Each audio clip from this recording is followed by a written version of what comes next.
54 साल के राहुल शर्मा पेशे से इंजीनियर हैं। विगत 3 वर्ष से विधुर का जीवन गुजार रहे हैं। दिल के दौरे में पत्नी चल बसी। एक बेटी है इकलौती संतान जो शादीशुदा है और एक बेटे की मां।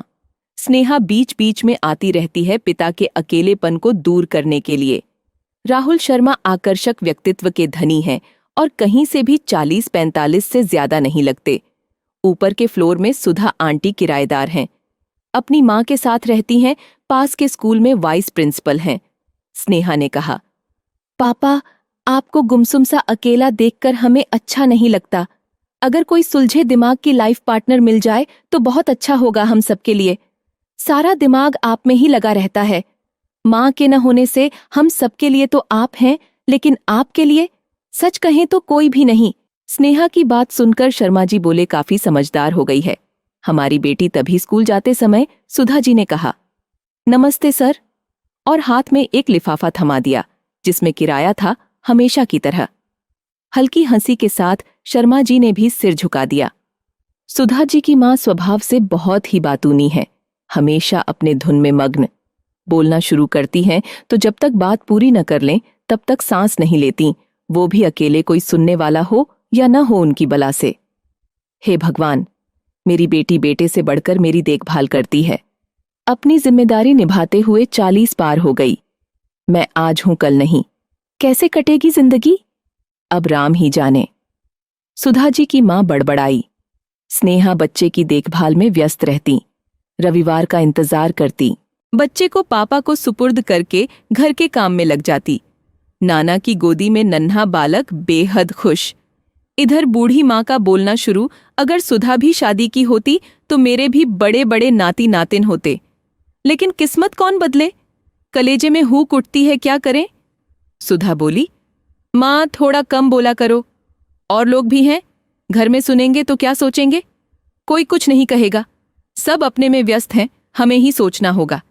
किसी काम का कोई वक्त नहीं होता, जब हो जाए वही सही वक्त है। माँ की दलीलों से चुप्पी छा जाती। बातें तो बिल्कुल सच ही कहीं। और राहुल शर्मा आजकल के लड़कों से ज्यादा यंग और स्मार्ट दिखते। बेटी स्नेहा शादी.com से पिता के अनुकूल कैंडिडेट तलाशती। पापा, आपको मेरे प्रयास को सफल बनाना है। मेरी खातिर आपको करनी ही पड़ेगी शादी, तभी हमारा परिवार पूरा होगा।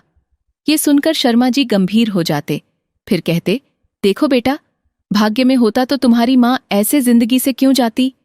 नहीं है किस्मत में, जैसे चल रहा है चलने दो। नहीं नहीं, हमारी खुशी के लिए, मन की शांति के लिए आपको सोचना ही पड़ेगा, स्नेहा ने कहा। शाम को प्रायः स्नेहा शर्मा जी के साथ पार्क, रेस्टोरेंट या मंदिर में लड़की देखने जाती, जिसका जिक्र एक दिन सुधा जी के सामने मुंह से निकल गया। स्नेहा ने साफ महसूस किया कि उनका चेहरा सफेद पड़ गया। आखिर वह पूछ ही बैठी, क्या हुआ आंटी, नहीं होनी चाहिए दूसरी शादी? अकेले ही रहने दें उन्हें बिना किसी जीवन साथी के। सकपकाई हुई वो बोली, तुम बिल्कुल सही सोच रही हो। पता नहीं कितना लंबा जीवन है, अकेलेपन का दंश उसे और भी जटिल बना देता है। हमें अपनी नजर और नजरिया तो बदलना ही पड़ेगा। इसी बीच ये वार्तालाप सुधा जी की मां के कानों से जा टकराया और बोल पड़ी, नारी मुई सुख संपत्ति नासी, मूड मुड़ाए भय सन्यासी। सब चुप, ये क्या बोल गई मां? सुधा ने कहा। मां आगे बोली, देखो सुधा, जैसे तुमने हमारी सारी बात मानी है वैसे ही शादी भी कर लो। शर्मा जी बहुत भले मानुष हैं, मैं बात करूंगी। अकेला जीवन दूभर हो जाता है जीना, गलत थोड़े ही लिखा है, रामायण में मन बिनु देह नदी बिनु बारी, वैसे ही नाथ पुरुष बिनु नारी। स्नेहा ने अपने पिता को अंततः काउंसिल कर ही डाला और इस तरह शर्मा जी मान गए सुधा जी से शादी के लिए। शाम को दोनों आमने सामने थे। आपस में अपनी अपनी शिक्षा दीक्षा, नौकरी और हॉबीज के बारे में बात की। एक दूसरे से बात करते हुए नजर मिलते ही शून्य में देखने लगते। उम्र कोई भी हो, परिस्थितियां कैसी भी हों, संकोच और झिझक स्वाभाविक है। पिछले हफ्ते बहुत ही साधारण ढंग से सुधा की राहुल शर्मा से मंदिर में शादी हो गई। शर्मा जी स्नेहा की मां अंबा जी को याद करके बंद कमरे में बहुत रोए, लेकिन मौजूदा खुशियों को बेवजह खर्च नहीं होने दिया। स्नेहा को अपने गले लगाकर बोले, बेटी तुम जैसी कोई नहीं। तभी सुधा जी बोल पड़ी, सचमुच स्नेहा, आप पर गई है सर, क्योंकि मैडम को तो मैंने देखा नहीं। एक अरसे बाद इतना खुशनुमा था घर का माहौल।